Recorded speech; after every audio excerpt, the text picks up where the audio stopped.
idea for doing the cycle came about when I got an email from one of the two principal organ agents in the United States about maybe 2 years ago.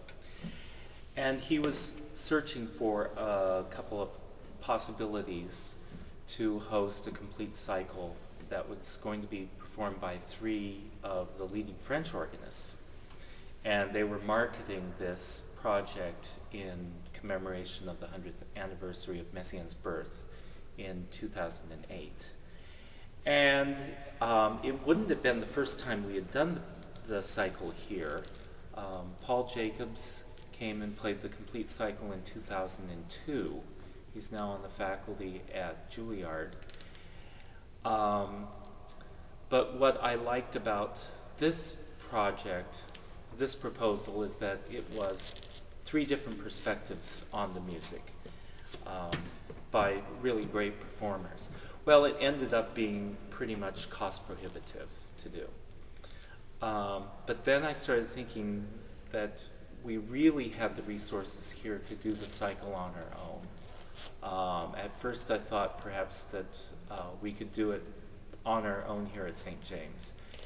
And I kind of took a second look at the music and thought, that's way too much work, I think, for 1 or 2 performers. And so the idea came to me to do it in cooperation with St. Mark's Cathedral and the 2 organists there. Messiaen's music is still not exactly what you would call mainstream yet, even though some of it is now 80 years old, almost 80 years that the first piece was written. And the most recent piece that he had written was 1986.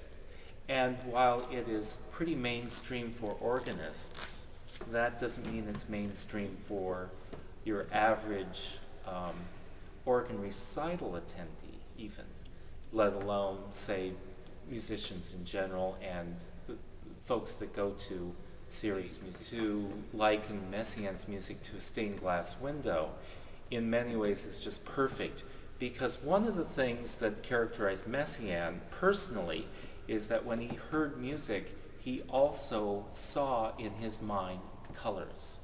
He heard music in terms of color as well as sound and pitch, or the intangible things that I think many of us do.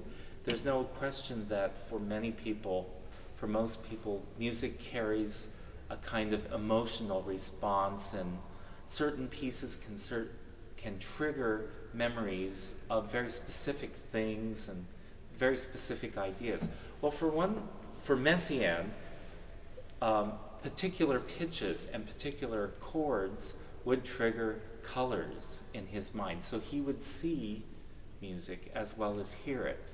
So for this critic to liken it to stained glass windows is really kind of a perfect analogy, and I think something that Messiaen would have agreed with and appreciated the understanding of what he was trying to achieve with some of his delve into his writings and his reflections about how he heard music as well, and know about what particular tonal centers meant to him color-wise. You start to see, yes, when he writes in more or less F-sharp major, it's a very telling moment for him. He reserved, F-sharp major was one of his most favorite keys, or the mode that most resembles F-sharp major. Most of us hear it as F-sharp major, but for him it was a very ecstatic mode of expression for him. One of the centerpiece of the cycle Le Cor Glorieux is a very long, extended reflection on life overcoming death. And it's this big soliloquy in more or less F-sharp. The first concert, the big main piece on the program was a cycle called Le Cor Glorieux, the Glorious Bodies, and it's a reflection of of resurrected bodies, life after the last judgment, and eternal life. It's a reflection on eternal life.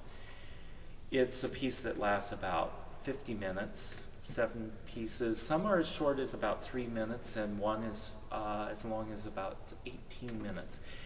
And it was the second big cycle that Messiaen wrote for the organ. He finished in 1939, approximately 6 days before World War II began. And it is kind of a real summary of how he wrote music in his first mature period. By that point, Messiaen was 31 years old and had really, he had found his voice, knew what he was doing quite definitely. In some ways, he knew what he was doing about 12 years earlier. It's amazing how his early pieces even sound like Messiaen. They don't sound like somebody else, with some little caveats to that. You can hear some influences in some of the earliest pieces that you don't hear later.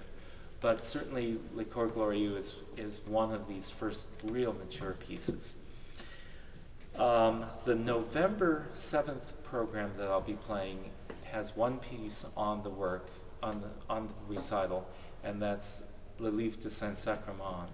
That is a work of 17 movements, which lasts it's approximately 110 minutes of music. It clocks in just under 2 hours of music alone.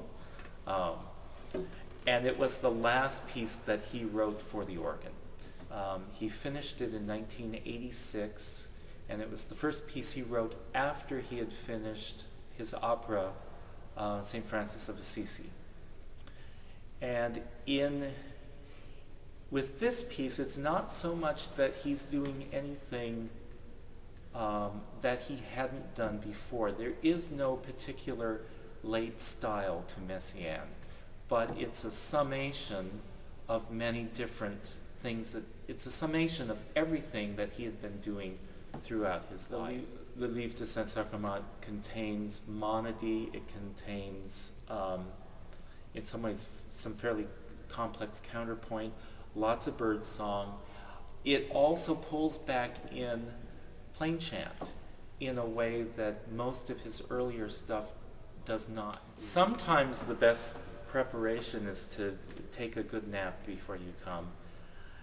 Messiaen's music is not easy listening for anyone, and it doesn't matter how well you even know the music, or for someone who doesn't know it. The person who is really familiar with Messiaen, it's still very challenging music to listen to. It's music that grabs your attention. So that is one way of preparing for it. For those that are not overly familiar with Messiaen, certainly listening to some of his other works is good preparation. You don't need to necessarily listen to organ pieces to get an idea of what Messiaen is about. But a lot of it is just coming with an open mind, though, and the openness to experience something that might be out of one's comfort zone or takes you further into a corner that you haven't really necessarily gone before.